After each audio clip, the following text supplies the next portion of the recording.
Degloirespace signing in. This video was not planned for today. In fact, I just filmed it now. This morning, going through the news feed of my YouTube, I was caught by a very disturbing crime that I saw. It happened in North Carolina. A random stabbing of a woman getting on a bus. A man on a bus kills a woman. It wasn't theft. It wasn't rape. There was no previous give and take. Just killed.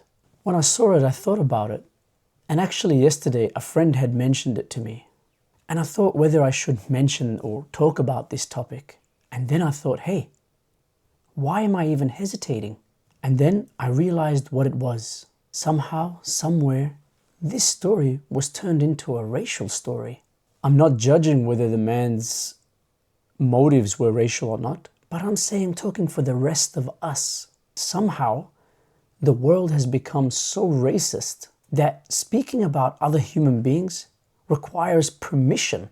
You need copyright, you need certain criteria to cover certain information. And as ugly as this story is, what is even uglier is the suppression of talking about these kind of things. Because the killer and the victim were not of the same race, we can't speak about it. What an insult this is, not only to the victim, but to everyone in the world who has a thinking brain and a live conscience. Here on Degloirespace, we believe in free thinking, fearing no one when we project our thoughts. Discussion of any issue without bias is the spirit of our mindset approach. Humanity didn't get this far for us to now sit down and shut up and go back to the dark ages. Those times when if you said the earth was flat, you'd get killed. We aren't going back to that, not if I can help it. And if this is the kind of seed you want to plant in the world, then this is the space for you. Subscribe. We're in this together. Now, this story is very important to all of us. Every one of us, regardless of your race, your background, your gender. To show sympathy, to show empathy. This isn't about race for us. And there are people out there who are forcing it to be about that. And these people are trying to make you doubt yourself. Can I understand that this man must have gone through a bunch of things that turned him criminal? Yeah, I can understand that. But regardless, danger is a danger. The first thing that we do as a species is we protect ourselves. That is the core value of every living thing on this planet. There were days where we as humanity used to be attacked by wild beasts and lions, and that's why we started creating communities. We figured out that's how to protect ourselves. We carried a spear, a stick, a stone. Were the lions bad? Were the wild beasts bad? It is our right as human beings to protect ourselves, to preserve life. And anyone who does not share this value with us is against the nature of life. In the old days, societies used to get together and say, we need to kill this person, the death penalty. Now we've abolished that. And as humanity, we're trying different methods. It is our responsibility to stand up against crime, to protect each other, make ourselves aware of dangers. Being humane does not mean you become a coward. Humanity does not mean leaving people in danger. And people knew this long time ago. In the Jewish Mishnah, Sanhedrin 4-5, the quote reads as following: "Whoever destroys a single soul destroys an entire world. And whoever saves a single soul saves the entire world." In the same spirit, the Quran says in chapter 5:32, that same idea is quoted. And I purposely quoted these just to show you that 1,800 years ago and then 1,400 years ago, these ideas were not foreign to human beings. Because unfortunately, a lot of people now try to hide behind this. I'm humane, I'm spiritual, and they hide behind that to become cowards, to not speak about things, to fear speaking, and to fear taking action where required. So how do we deal with such issues? The first thing that we always deal with is eliminate the danger. We isolate the danger.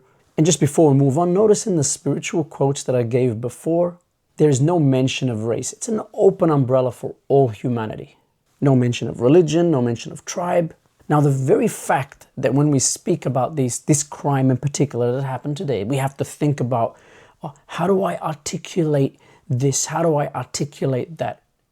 The very thought of us thinking that is against our instinct as human beings. Let's take this to the basic logic. Human A kills human B. Unprovoked, random. Human A is unfit to be mingling in society. Human A is most likely sick, kind of like a virus in a body. The body is humanity, and this is a virus that needs to be gotten rid of. Human A needs to be isolated. Simple. That's it. And this equation applies to everybody. Anyone who's a danger, this is what needs to happen to them. Human A can be of any race. Human B can be of any race. Human A can be of any gender. Human B can be of any gender. Human A being the killer, human B being the victim. We deal with the danger first, then we deal with the sociological and psychological research later. First, you eliminate the danger, then you deal with the reasoning behind it and the analysis and all that. You're swimming and a shark attacks you. In the middle of the shark attack, you're not sitting there going, oh, I wonder what this shark, what's going on through his mind? Oh, is this an endangered species? You're not thinking like that. You deal with the danger first. I need this shark.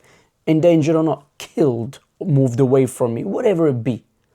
Later on, people start, okay, you shouldn't be in the water at this time. It's more likely. That's when we start studying. This is the logic, plain and simple. No need to complicate it. And I'm not saying we don't need to study this. We need to study this later on, after the danger has been removed, because we need to stop creating that. If a body is creating a virus, a disease that's killing the full body, of course we need to look into what are the things that are making this happen. Censoring of people is not the way to go about it. The more you're bottling this up and forcing it down our throats, you are now making this worse. You are forcing racism. You are forcing people to have hatred towards each other. And basically you're turning this to, if you're of human A's race, then you condone his actions. And that is plain rubbish. Being humane does not mean we sit there and shut our mouths and hide. And that's us being peaceful. The world is moving forward. We should be moving, even though a lot of us are still living in tribal thought and race thoughts, but the world is moving forward from that. It's time to start building what we call the universal human. What happens to one human being anywhere in the world affects each one of us. And if it doesn't affect us today, it will tomorrow. On this channel, one thing I won't be getting involved in is political ideologies. Those are always loaded with certain meanings and traps. The core is to look at any situation and apply it to our mindset. How do we remain undivided and not fall into bitterness and hate? And undivided within ourselves, I mean. Because if you have that division in your own views, eventually that division inside is going to translate outside.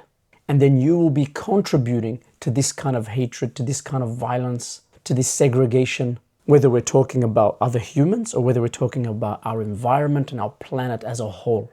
Honest and open discussion and communication is a key to progression.